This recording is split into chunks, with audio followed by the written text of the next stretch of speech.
It started in the dead of night, amidst the vibrant nightlife of Havana. Over 24 U.S. and Canadian diplomats began reporting identical, terrifying symptoms. At first, doctors dismissed it as mass hysteria, a shared delusion fueled by stress. But then the MRI scans came back. They revealed white matter damage in their brains, identical lesions suggesting exposure to some kind of directed energy. The victims' stories were chillingly similar. They described a directional sound, a grinding or screeching that seemed to move through walls, targeting them specifically. One diplomat heard it while showering. A sudden, overwhelming wave of vertigo sent him crashing through the glass door. Another woke up in the middle of the night to the incessant buzzing, only to find blood on her pillow from a severe nosebleed. The attacks felt deliberate, timed, intensely personal. This wasn't random sickness. Something or someone was targeting them. Havana, however, was just the beginning. The mystery soon exploded into a global crisis. By 2021, the number of cases had skyrocketed to over 1,000, emerging in diplomatic hotspots all around the world. U.S. diplomats in China reported the same debilitating symptoms. CIA officers stationed in Moscow were hit. State Department personnel in Vienna, Serbia, and Colombia all described the same strange phenomena. The incidents even reached the heart of American power, with White House staff reporting symptoms near the South Lawn in Washington, D.C. The pattern was undeniable. In Tashkent, Uzbekistan, a U.S. official collapsed during a meeting, hearing that signature, high-pitched screech just moments before. The symptoms were a carbon copy of the Havana cases, a sudden sensation of pressure in the head, followed by crippling cognitive fog, persistent tinnitus, and migraines that could last for months. The Pentagon officially labeled them anomalous health incidents, or AHs. But the rest of the world had a more ominous name for it: Havana Syndrome. As the crisis escalated, a massive multi-agency investigation was launched. The FBI, the CIA, the National Institutes of Health, and the National Academies of Sciences all swarmed the problem, desperate for answers. Investigators deployed an arsenal of high-tech equipment to affected embassies and residences: sensitive microphones, infrasound detectors, and sophisticated microwave scanners. They were hunting for a ghost. Early theories pointed towards sonic weapons, the idea of high-powered microwaves being pulsed through walls, effectively cooking brain tissue without leaving any external burns. Whispers of a top-secret Russian weapon, codenamed Medusa, even surfaced in intelligence leaks. Cuba, for its part, vehemently denied any involvement. But then, a series of 2023 studies from the NIH delivered a shocking blow to the investigation. They found no conclusive evidence of foreign weapons, no definitive microwave signatures, no exotic toxins. They found brain injuries, yes, but with no clear, identifiable cause. The initial theories began to crumble. Was it a new form of directed energy?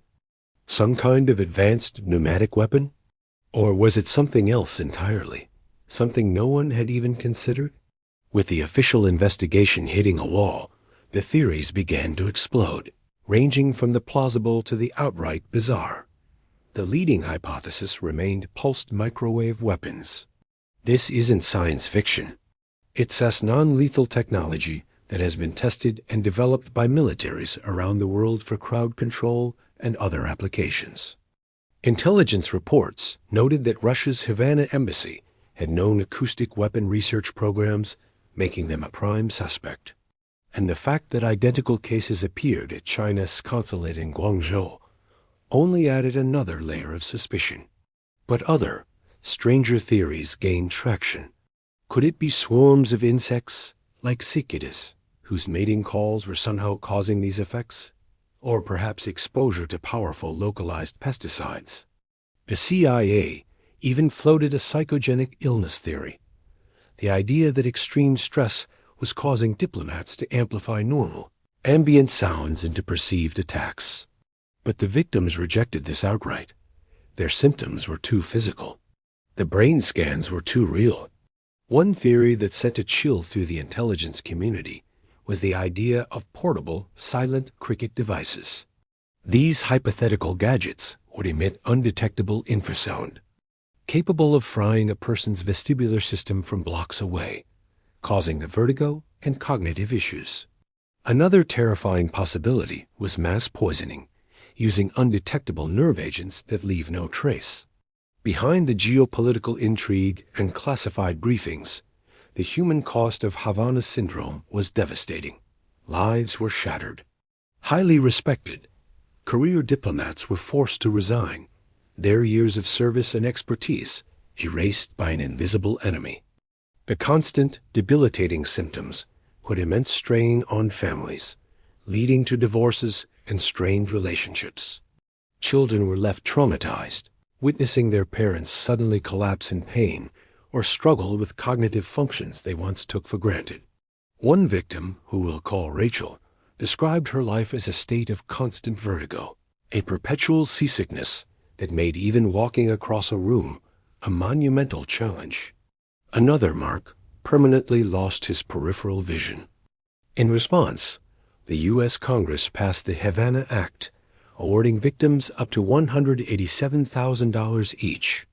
But no amount of compensation could restore lost years, shattered careers, or the simple peace of mind they once knew.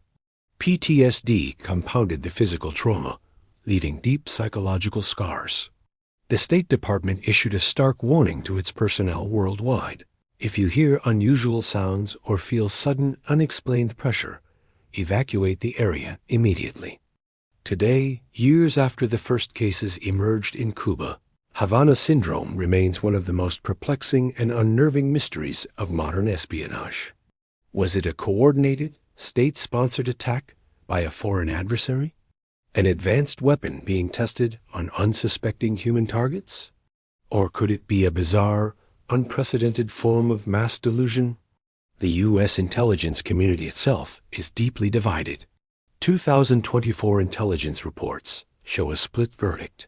Some agencies, like the DIA, maintain that it's highly likely a foreign adversary, possibly Russia, is responsible.